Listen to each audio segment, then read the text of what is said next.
Hello friends, आपके लिए लेके आए हैं एक और वीडियो और एक और वेब सीरीज का रिव्यू। आज जिस वेब सीरीज के हवाले से आपसे बातचीत होगी उस वेब सीरीज का नाम है बम्बई मेरी जान। इस वेब सीरीज को प्रोड्यूस किया है एक्सेल एंटरटेनमेंट ने और इस वेब सीरीज के क्रिएटर हैं रेंजिल डिसिल्वा और एपिसोड्स को डायरेक्ट किया है शुजात सौदागर ने। ये वेब सीरीज बेस्ड करती है हुसैन जैदी के लिखे हुए novel Dongri to Dubai the 6 decades of Mumbai mafia, और इस बुक के ऊपर ये पूरी वेब सीरीज बेस्ड करती है। वेब सीरीज के अंदर टोटल 10 एपिसोड्स हैं जो कि 40 मिनट से 45 मिनट और एट टाइम्स 50 मिनट की ड्यूरेशन तक जाते हैं। इस वेब सीरीज को देखने के बाद जो पहला ख्याल मेरे जहन में आया था वो ये था कि इस वेब सीरीज को 2 पार्ट्स में ब्रेक किया जा सकता था और 5-5 एपिसोड्स के पार्ट 1 और पार्ट 2 या फिर सीजन 1 और सीजन 2 इस वेब सीरीज में से निकाले जा सकते थे, बजाय इसके कि 10 एपिसोड्स की इतनी तवील वेब सीरीज तैयार की जाती। वेब सीरीज का ड्यूरेशन, ओवरऑल ड्यूरेशन काफ़ी ज़्यादा है और जब आप एक दफ़ा ये वेब सीरीज देखना शुरू करते हैं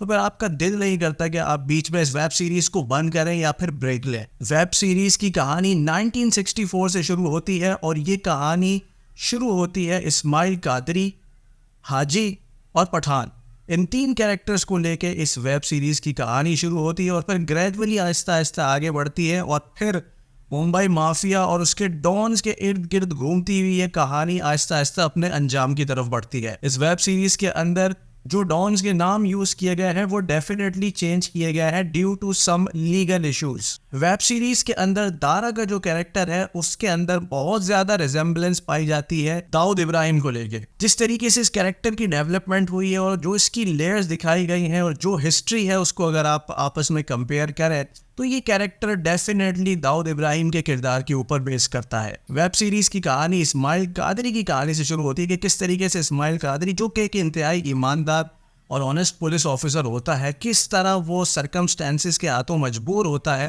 किस तरीके से इस्माइल कादरी फिर हाजी और पठान के साथ शामिल हो जाता है और यूं किस तरह ये कहानी फिर आगे बढ़ती है। वेब सीरीज में अगर एक्टिंग की बात की जाए तो के मैनन बिलाशुबा एक बहुत बड़ा नाम है और इस वेब सीरीज में भी वो अपनी शानदार अदाकारी करते हुए नजर आएंगे।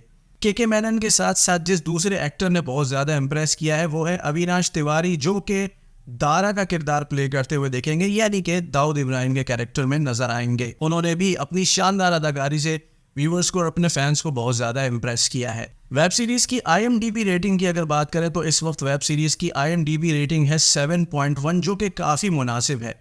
और वेब सीरीज़ की राइटिंग, उसका स्क्रीन प्ले, उसकी डायरेक्शन और परफॉर्मेंसेस जितनी ज़बरदस्त हैं, मुझे लग रहा है कि ये IMDb रेटिंग आगे चल के और मज़ीद इम्प्रूव होगी। हम फनकार की टीम इस वेब सीरीज़ को फैमिली व्यूइंग के लिए बिल्कुल भी रिकमेंड नहीं करेगी। उसकी एक बुनियादी वजह अच्छा खासा वॉयलेंस और ठीक ठाक स्ट्रॉन्ग लैंग्वेज यानी कि गालियों का इस्तेमाल है। तो अगर आप इन दोनों चीज़ों को और इन दोनों पॉइंट्स को बेयर कर सकते हैं तो आप ये वेब सीरीज़ ज़रूर देखें। लेकिन वेब सीरीज़ का कंटेंट बहुत इम्प्रेसिव है और ये वेब सीरीज़ आपको बहुत ज़्यादा इम्प्रेस करेगी अगर आप मुंबई अंडरवर्ल्ड और उसके डॉन्स में इंटरेस्ट रखते हैं, उनकी हिस्ट्री में इंटरेस्ट रखते हैं और इस पीरियड ड्रामा को देखना चाहते हैं। हम फनकार की टीम इस वेब सीरीज़ को देगी 4 आउट ऑफ 5 स्टार्स।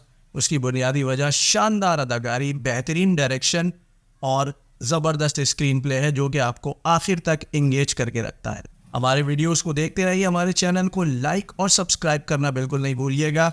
मुझे कहते हैं ज़िया सिद्दीकी।